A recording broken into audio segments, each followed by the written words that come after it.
Gotcha. Alrighty. So my name is Shuvi. I am the clan leader for Dragon, as well as the founder of Dragon. I'm also the person that is running the campaign for the Fix Neo inside of the Blade and Soul official Discord. So, what caused you to start this initiative? What was the trigger point, the needle in the haystack, or not the final straw, I should say? Yeah. So the initial idea came to me because I was essentially before soul the Silver Frost patch hit, my clan capacity was maxed out at 70 people. I Mm-hmm. have three clans. The first one has like 30, the second one has 20, third one had 15 or so. It was maxed out. And when Silver Frost hit, I went from about 70 to 40s. We lost 30 players in essentially what was a blink of an eye. And I kind of like thought about it for a while, and Damn. coupled with the fact that I was looking inside the marketplace mega thread on the Discord, and you could just see tons and tons of players just dropping like flies. Oh yeah. So I really understood that the community is suffering, and the management of the Discord and the management of the game by NCSoft is, for say, suboptimal. Maybe. Yeah, we see a lot of, man, they essentially weaponized nostalgia for a lot of us. If you're Yep. playing this game, you've probably played the original Blade and Soul back in 2016 onward.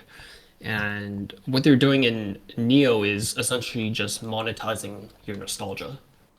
Yep. And they'll milk every single cent from the whales and even non-whales, and they're essentially just killing the game before even we can get to the content that we truly loved, which I personally really love the raiding content.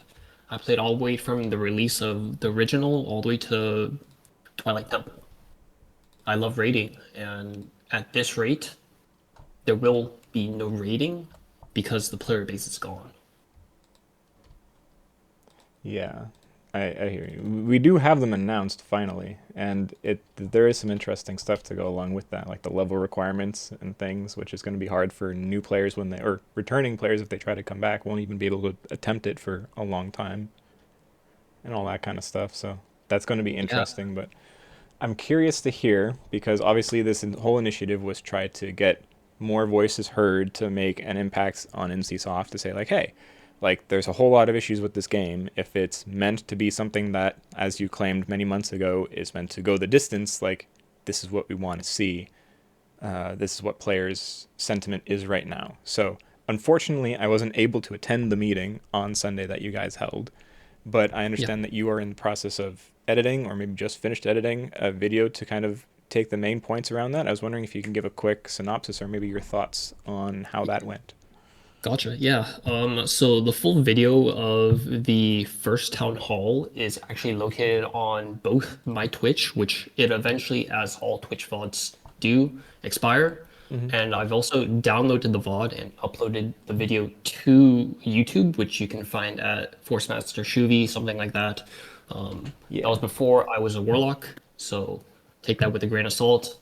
Aside from that, the full VOD's on there. And right now, I'm doing a little bit of cleaning on the actual VOD so it can be compressed down into maybe like 20 or 30 minutes instead of the 1.5 hour marathon that we ran in the first town hall, so that everyone would be able to, listen to it on their way to work, or it could even be in between your class, Mm-hmm. whatever.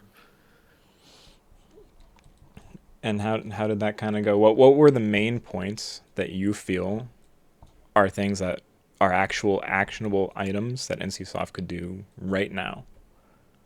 Yeah, man, I could go on for hours at this Top point, three. and Top three. yep, it would be impossible. Right.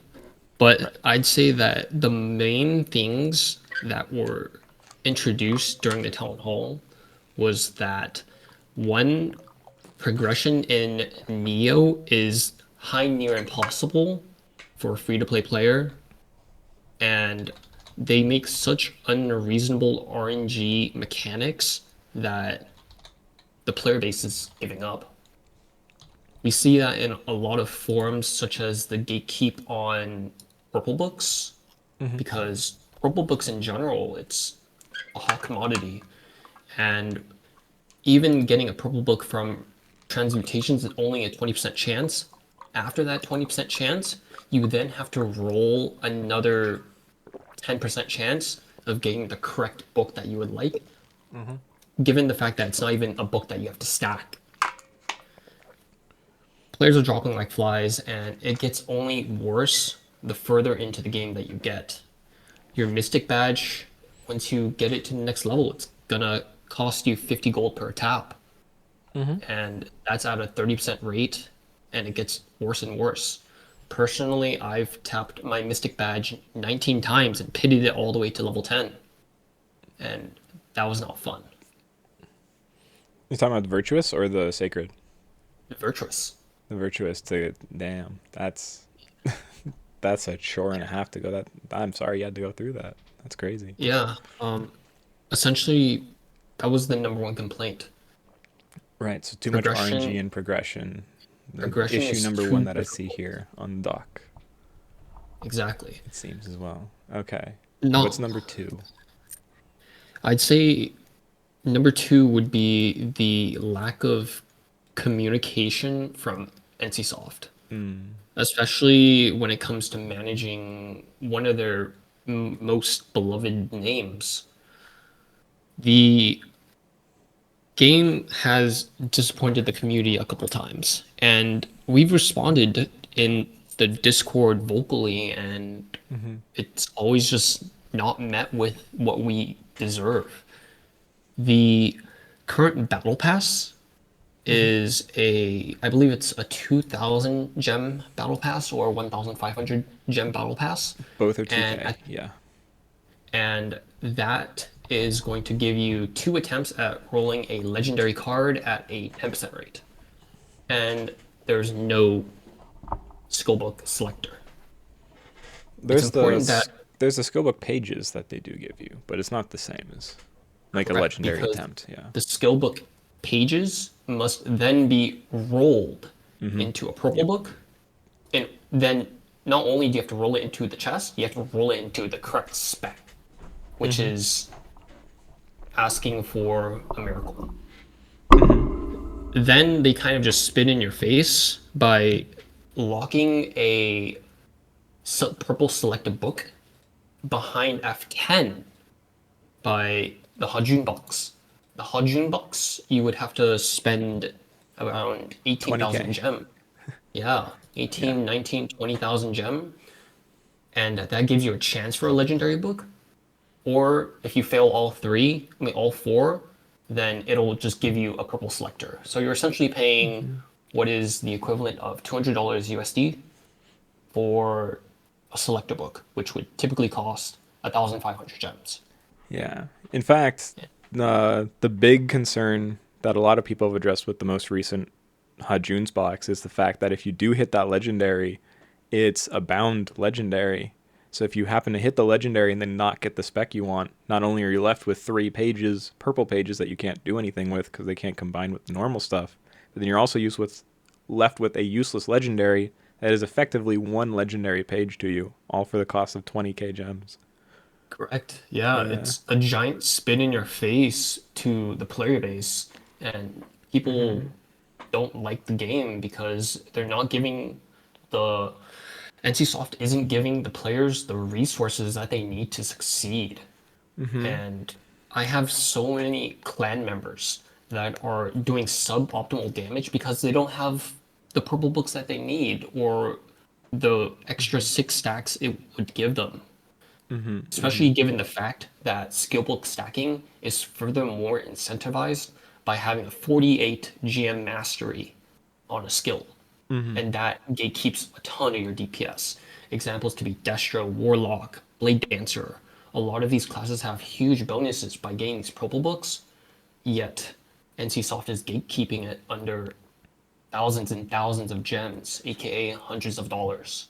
Mm-hmm. They're, yeah, In fact, to add on to that, beyond just the purple book, uh, the identity of a class between like a 48 GM purple book stack, you also have the Force Master class, which right now is entirely defined by if you have a legendary Wicked Twin or not.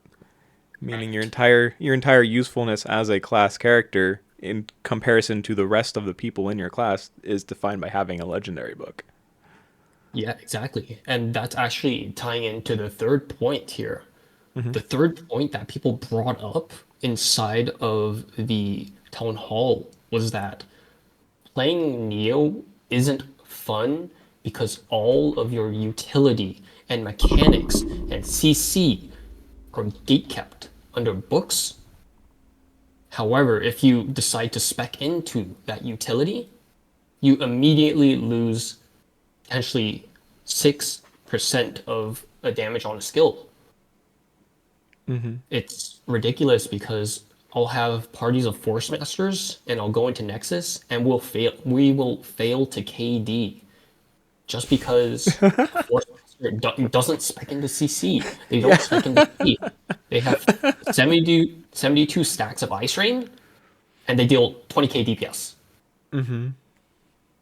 Just because, one, that's what they need to do, and two, they're gate kept because the thing that defines a Force Master right now is a legendary book Yep. at a 10% rate of getting it. Or going Dragon Charge back at purple.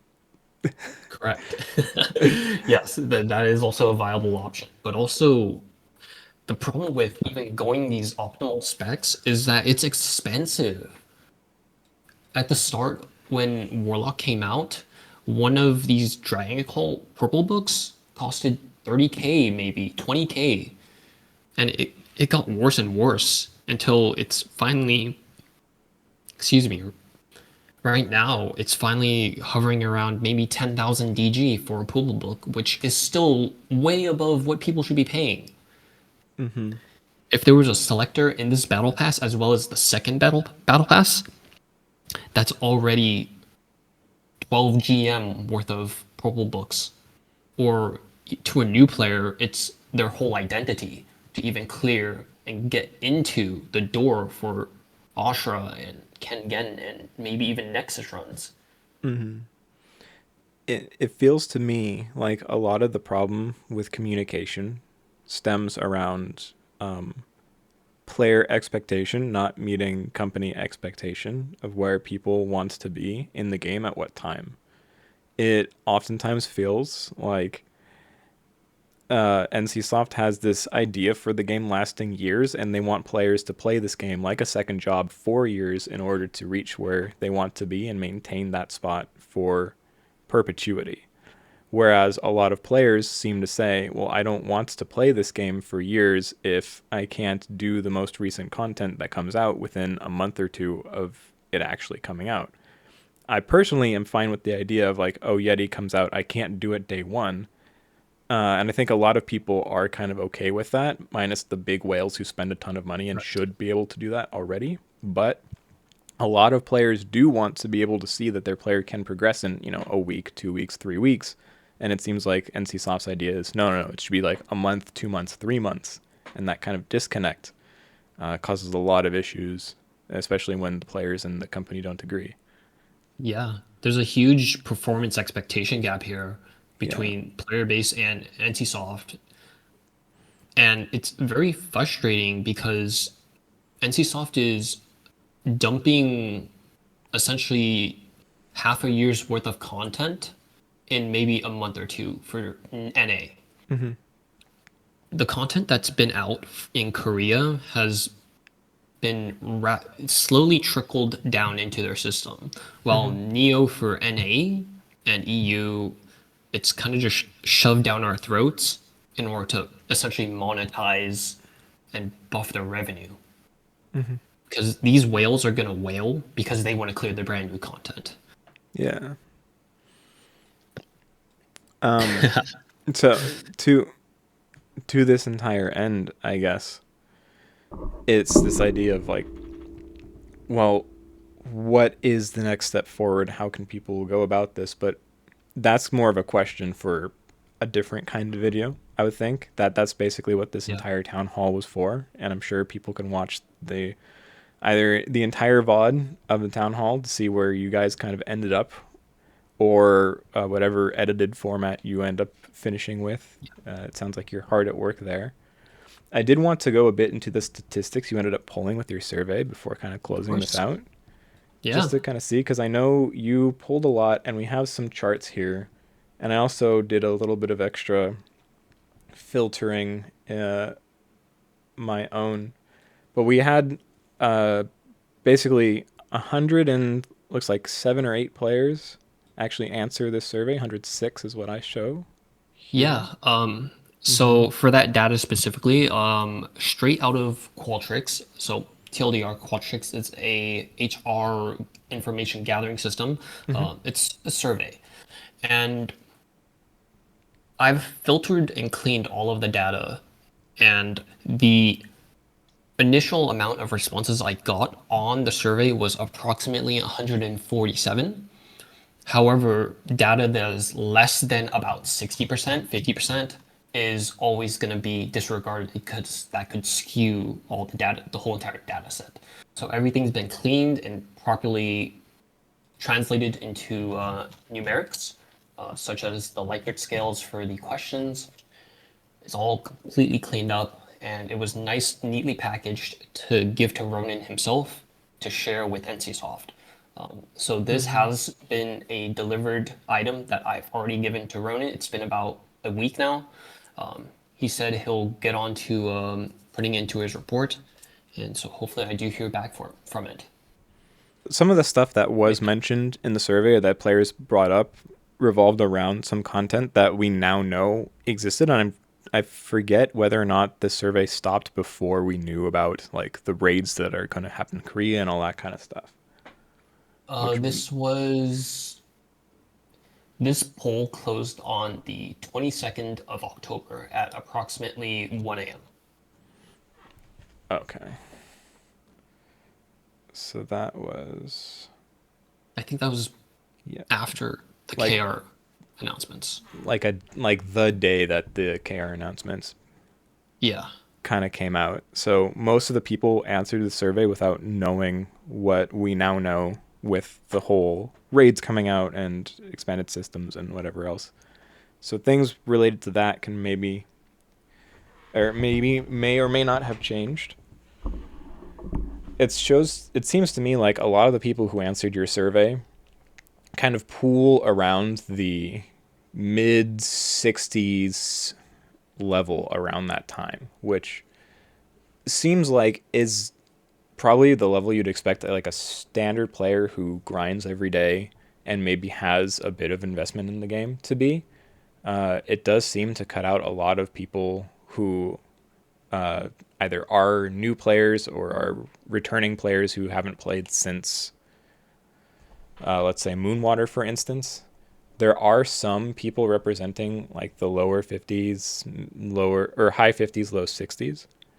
Um, but I would expect that to kind of happen in the situation. The kind of players to respond to these kinds of surveys would be the people who are probably more invested in the game and willing to do this kind of stuff versus a random person who plays, every couple hours or a couple hours like every day or like every other day and maybe doesn't really, care as much to put their voice out because they don't really see as much to do or maybe they don't want to put in that effort. So something to keep in mind. This is going to be most representative of the people who are not whales but are not like straight casuals either, it seems. exactly. Yeah. I feel that most players in this game do sink a little bit of cash into the game because one, it's one of the only ways that you could reasonably progress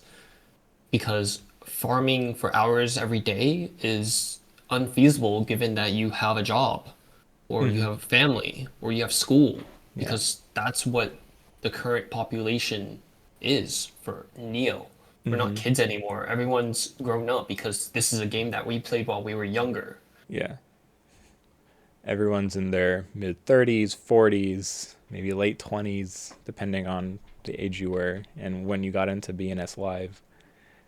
Uh, so with all this in mind, we see a happiness trend. Most people are severely unhappy with this game, which kind of leads you to ask the question of like why are they still playing this game if they're that severely unhappy? And it feels like that's kind of answered itself by the fact that so many players are constantly dropping off. It seems like everyone's just kind of waiting for that final straw, whatever it is in their mind, to kind of jump off and leave the platform. But some people still stubbornly stick around, like us. Yeah. Either way. Personally, what's keeping me from leaving the game is the community and Mm-hmm. everything that I've built up for this game. I've genuinely loved playing this game. However, it's a detriment when something that you love isn't giving back to you, or nor is it treating your clan members well as newbies. Mm-hmm. Newbies can't make it to end game content within a reasonable amount of time because one, they're gatekept by books, a giant paywall, MSP. There's so many factors, as well as stacking RNG on top of RNG. It Mm-hmm. makes progression very predatory. Yeah.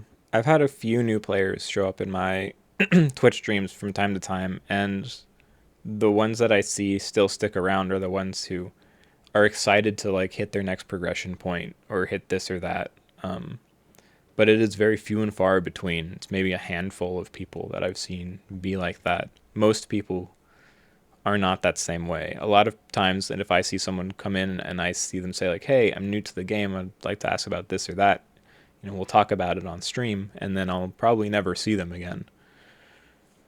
Unfortunately. Yeah, So and that's the current state of the game. People yeah. are not happy with how things are, and that's what this whole initiative I've started is about. Mm-hmm. Yeah. Just speaking up and advocating for the player basis because this game is genuinely an amazing name, right? However, the way that it's being managed and the way that it's being operated by NCSoft is unsustainable for Yeah. the player basis and potentially even the company. All right. The next graph you had is progression. A lot of people say they cannot make meaningful progression in this game. And that kind I mean, all of these graphs are kind of trending towards the very negative aspects of the game. Does MSP need changes? Yes or no? Yes. Drop rates. So the MSP changes was something that I actually wanted to address because this happened. When was our MSP change? Was it right after this survey closed, or was it a week before? Um, This survey was opened up for And about, I'd yeah, say, 5 days or so. Then it was closed on a Wednesday.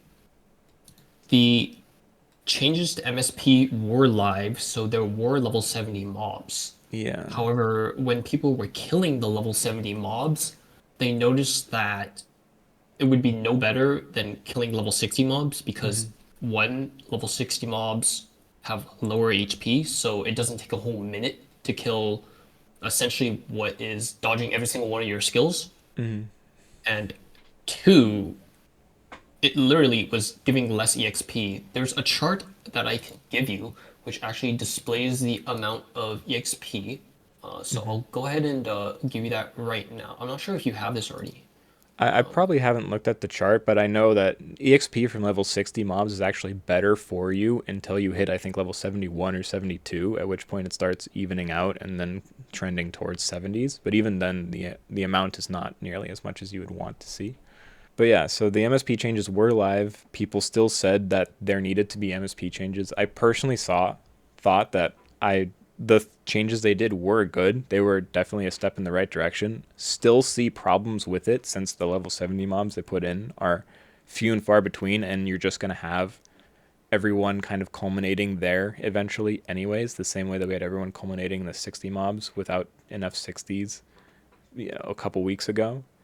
So the problem with either needing extra channels people can bounce between or some other kind of dynamic fix to it does seem to be a recurring issue that NCSoft put a band-aid over instead of actually addressing. But for the players at the time, I felt like the changes they made were at least very good because it did allow. There's so many more level 60 mobs for people to go and fight and kill, and it at least got rid of a lot of the problems with overcrowding that a lot of people were having initially. Yeah. I'm glad that they added a lot more level 60 mobs, and that Mm-hmm. was the correct decision. However, EXP grinding isn't much always rooted in only the mob level. It's also rooted in the cause of your EXP Mm-hmm. gear, your combat EXP. Mm-hmm. Combat EXP lines are the main way that people speed up their progression. And right now, if you were to try and roll for combat EXP on your new Silver Frost gear, Mm-hmm. it'll cost you 36 jewels, and I believe it's around a gold and 80 silver for potentially what is a 10% chance or so to get an EXP line. Mm-hmm. Multiply that by having to do it, was that 12 different six, times yeah, 12 on just accessories times? without 12 badges accounted for. times? Yeah, it's unbearable and it just makes EXP that much more unattainable. Yeah. It's definitely something where they seem to tie a lot of the progression of this game to levels, and they kind of made the leveling, they attempted to make the leveling gated behind accessibility, where you weren't able to access it all the time, the same way that they attempted to gate dungeons behind. God damn it. They attempted to date dungeons behind the whole blessing system and everything to begin with, but then of course you have the workarounds where if you pay, you get the hourglasses. If you do the X or Y, there are definitely winners and losers to the system. That creates a much more bipolar graph if you look at the numbers of who actually takes advantage and who doesn't, than maybe the Exactly. nice bell curve that you would expect from a healthy system in this kind of game. So, Yeah, progression, honestly, for a whale, I'm not someone to, I'm literally the population of the whales, right? mm-hmm. As the number two warlock, the only way that I personally have been able to kind of edge off the sheer amount of RNG required to do anything is on a macro level and just committing to spending money and getting what I need done. Mm-hmm. I've spent, I can say this for a couple days ago, I recently 10%ed all of my gear for EXP, Nice. and that probably ended up costing me about 10,000 DG, given the fact that gold is also already at an all-time low of 1,050 Yeah, it's DG per about weapon. 1,000 gold for you. Exactly. Yeah. And that was only for maybe 6 lines of EXP, 10%. Mm-hmm. And so you could assume that for 20, I mean, for 12 lines, it'd probably cost you about 2k gold or 20,000 DG. Mm-hmm. And of course, not everyone has to reach for that insane maximum all the time. It does seem like there will be things in the future to incentivize people to get there. But for people who don't necessarily care about being top of the table, running Yeti, right now sort of thing, like having just the 5% EXP lines or like a couple 10, couple fives here and there where they get lucky is fine. I can at least say from personal experience, it's not been the Yep. worst thing for me. In the end of the day, having that extra 5% on a single line or two or a few lines basically just translates to having to spend an extra 4 days, 5 days, or like a week or whatever in a lower level than you would be otherwise. Which, if you're in the game for the long haul, doesn't make as much of a difference. But if you're trying to get the accelerated pace, it definitely does hurt that time that you're not able to get that loss of, what's the word, efficiency.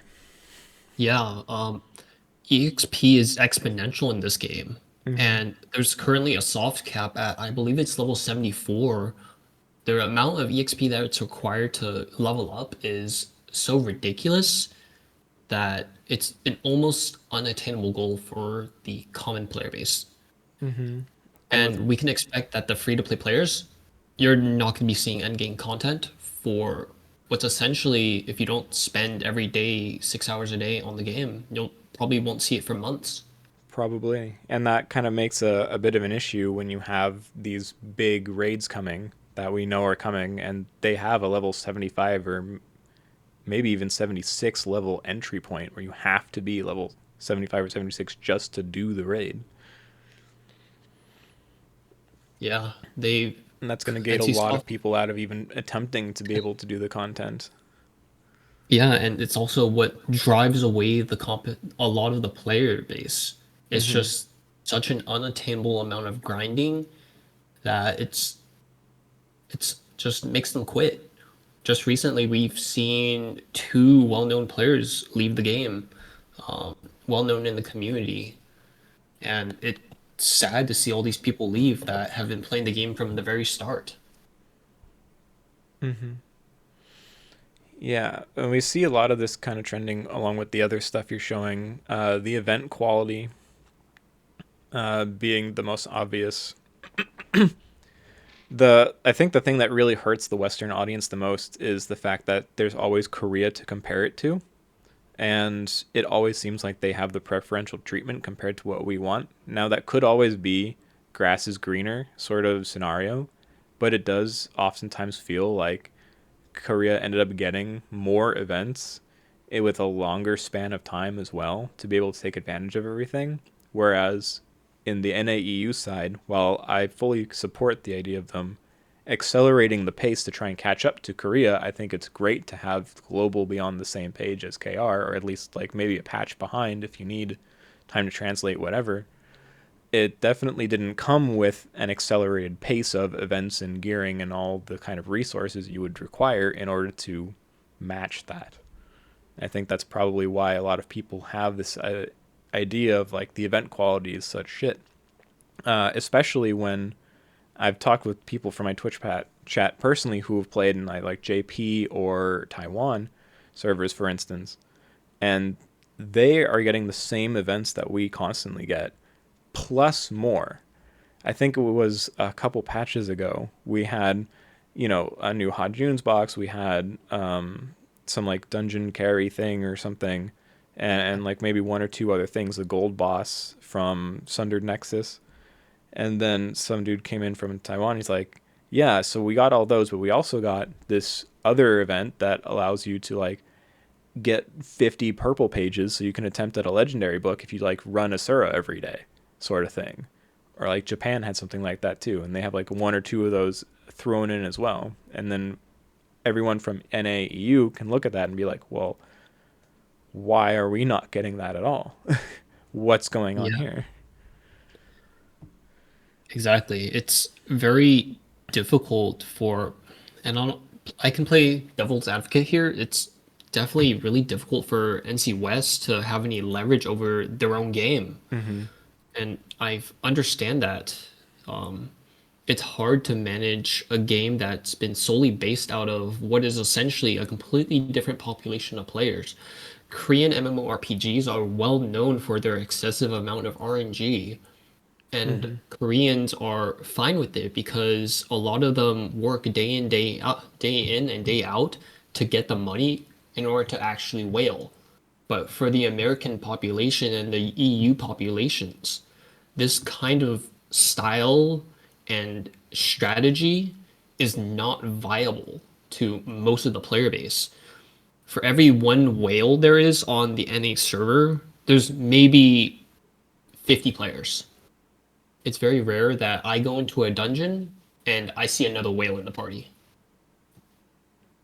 It's very, very different populations of players, Mm-hmm. and NC Soft needs to do a good job at representing the population that they're catering towards.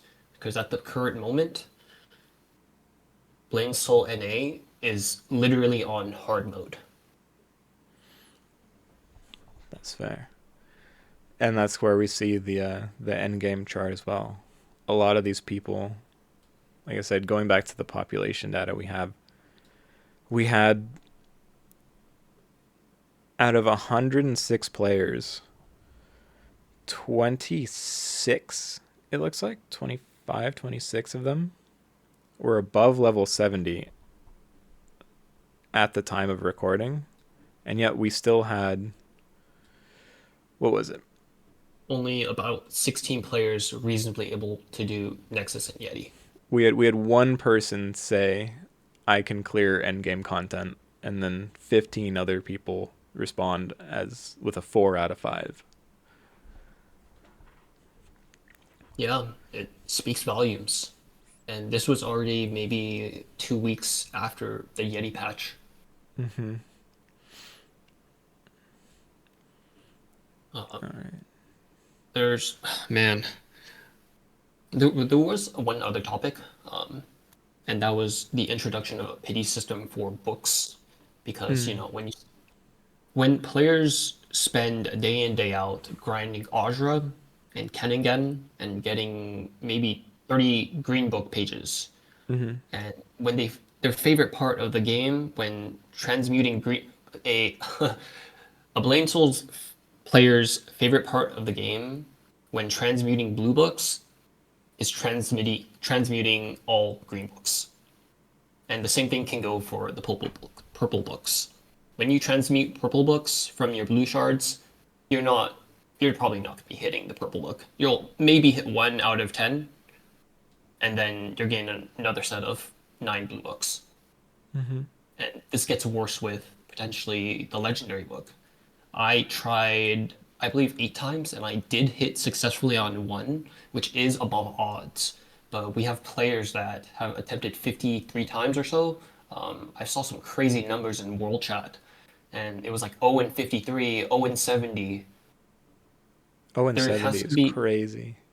there has to be an introduction of a revamped pity system in the game in order to keep progression reasonable. Mm-hmm. We And we have saw so that many already players. with Yeah. other stuff too, right? Sorry, I didn't mean to cut you off. Repeat My that. bad. Repeat. No, repeat that. Go for it. And we also see that the pity system that's already in place for the game is not enough for the player bases because nobody is able to make any meaningful progression with their gear. When you do your Mushin's Tower runs every day for the week and you buy your 3 embers for the week, only to fail 3 times, it's unreasonable, and the amount of pity that you get is not enough. And the pity system should be improved in order to facilitate proper growth for your player base. Yeah. And like I said, there have been strides from that. We've come a far way from the initial days of Blade and Soul and the initiation of Neo, where you had to like have the perfect accessory drop in order to start gearing it. Now you can at least re-roll not only gear stats but also like soul shield stats and all that kind of stuff, weapon stats. With the Hung Moon essences, there have been pity systems put in for like the card fusions, the insignia fusions, but it does seem like a big slap in the face since books are probably the biggest moneymaker out of anything in this system. It seems like NCSoft very specifically meant for books to be a big chase item for all players. For that not to have some kind of pity system put in place as well, I think there is finally a pity system in KR with the most recent patch, Yeah. revolving around needing legendary pages. But it seems to fall short of where player expectations are. Yeah. Definitely, especially when a lot of your progression is based around these books. A purple book warlock versus a blue book warlock, night and day difference. And Oh it yeah, only gets even more exponential when you have legendary books. yeah, and then Uh, eventually we'll move past legendary into something else, and the cycle will continue. yeah, and that's the essence of monetization of an MMO. However, this is Mm-hmm. not the correct demographic that NC Soft. This this is not the correct monetization policy that NC America should have because Hmm. The player base can't do this any longer. And we're seeing everyone drop like flies. And that's what this whole initiative is about, Yeah. And fixing the problems. so, how has the initiative made an impact on NC so far? It sounds like you have talked to Ronan, and they're very receptive, at least, to taking the feedback. But where do you expect this to go? Man, it's it's hard.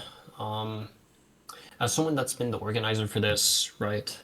I've been talking with Ronan, but it doesn't feel like everything that I say is being reciprocated back to me. Mm-hmm. I'll deliver him data. He'll thank me. He'll check it out. He'll think that it's helpful. Then he'll say, I'll, uh, I'll report on it later. I haven't received, and we haven't seen anything come out of this just yet because what? It's been like a week. I don't expect an immediate change. However, at the rate that the game is losing players, by the time these changes are made, it's going to be too late. And you're going to lose players on players. You can go into the Neo chat and you can type up the last messages from, the community team at NCSoft, and you'll Mm-hmm. see that the amount of messages, it'll only do it like maybe once every other day. And when there are messages by NCSoft in communication, it's always just bare bones and never, they don't take any action on our words. And I just think it's kind of sad.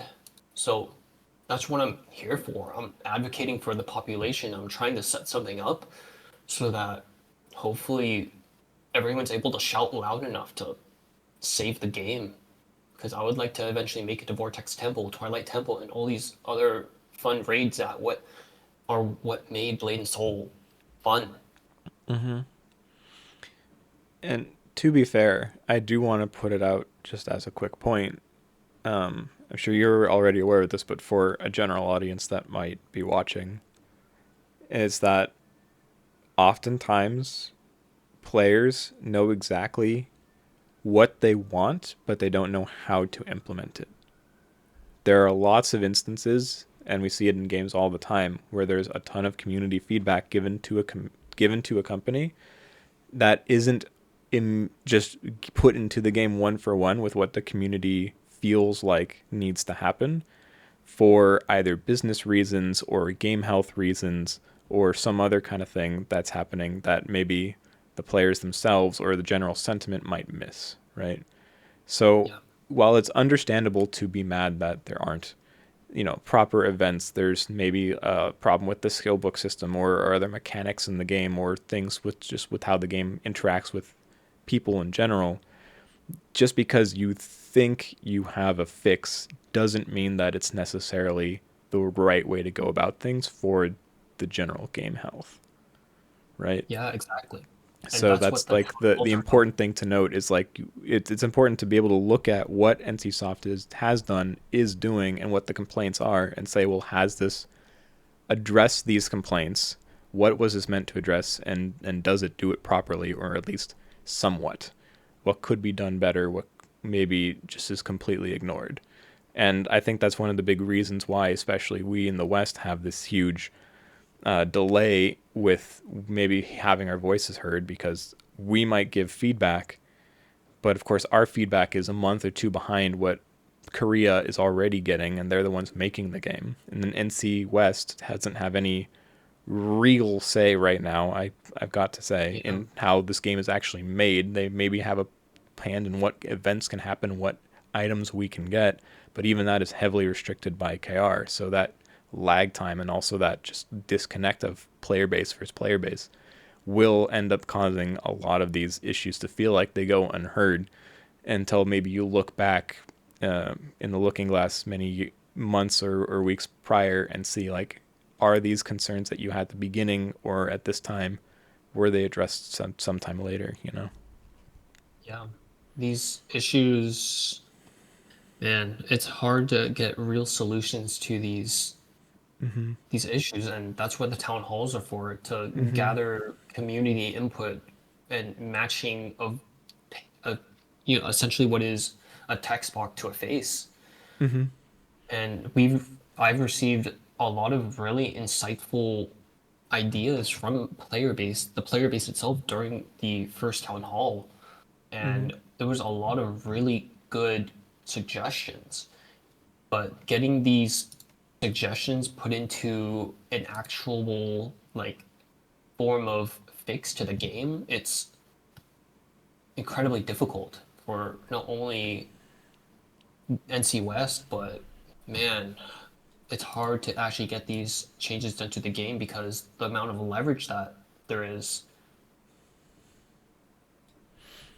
Yeah. So I think one of the great things about it, like you said, is the fact that this town hall does try to open communication lines between company and player.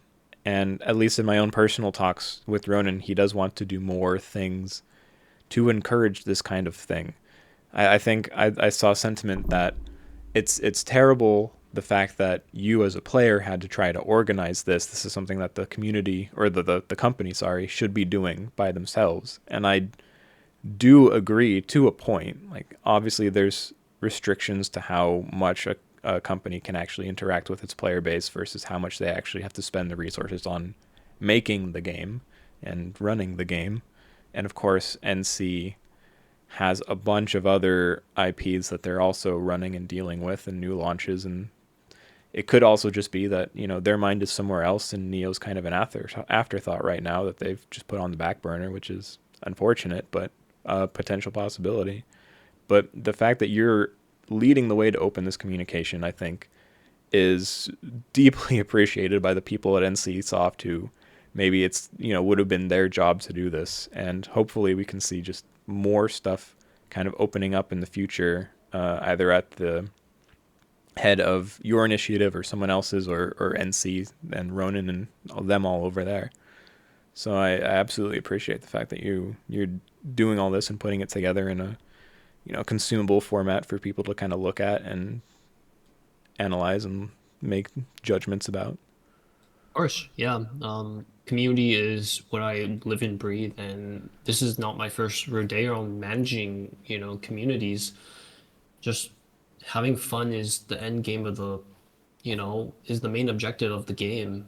But if you're running out of players to play with, then what's the fun in that? Exactly. It's and at the end of the day, an MMO is a community venture. So the strength of the Exactly. community is the strength of the MMO, right?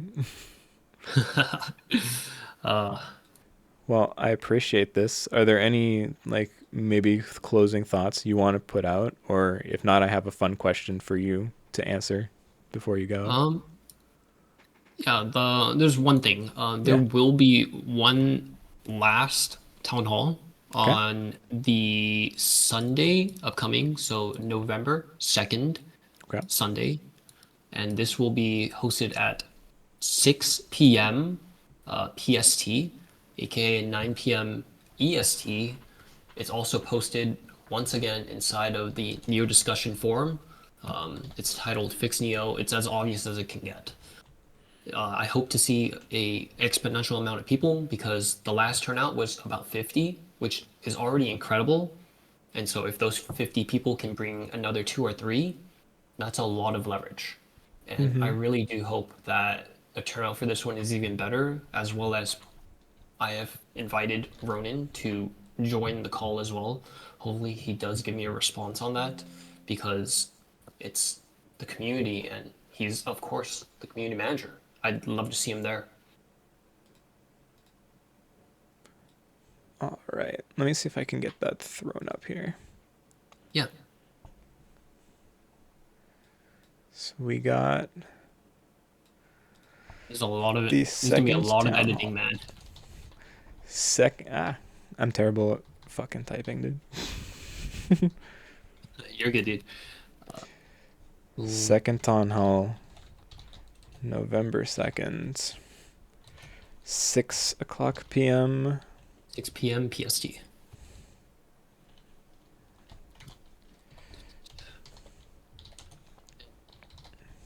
Oh, PST. Or I think technically it's PDT. I think we're in daylight time right now, whatever. oh, true. However, actually no, it might I think it swaps. I don't know. I hate I daylight have no savings idea. time. I've always literally said PST. Um, Yeah, people know what you mean. yeah, they'll know. Alrighty. There's gonna be a lot of editing for you, man.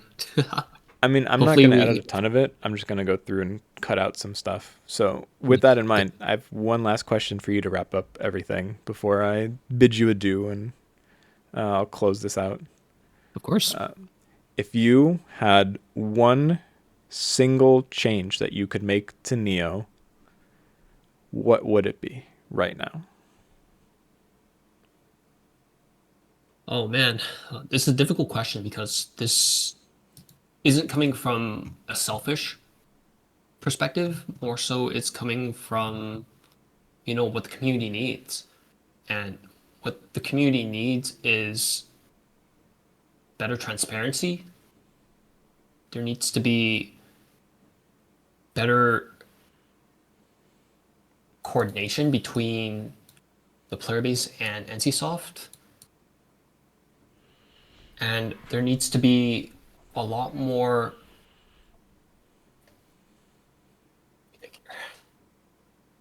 Oh man, you really threw me in for a curveball here. Better communication is what I'm So hearing. yeah, communication, transparency,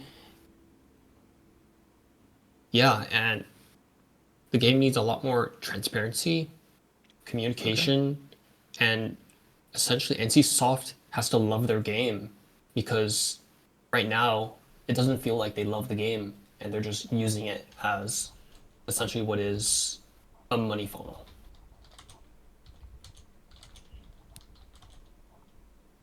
There's no passion. It's Yeah, yeah, NCSoft is treating this game as a means to an end, and that's no way that you should ever treat a player base. I agree. I agree that there's definitely a seeming lack of communication with how the players expect to be able to be talked to. And I don't necessarily blame the people in charge of direct communication to the player base for that either.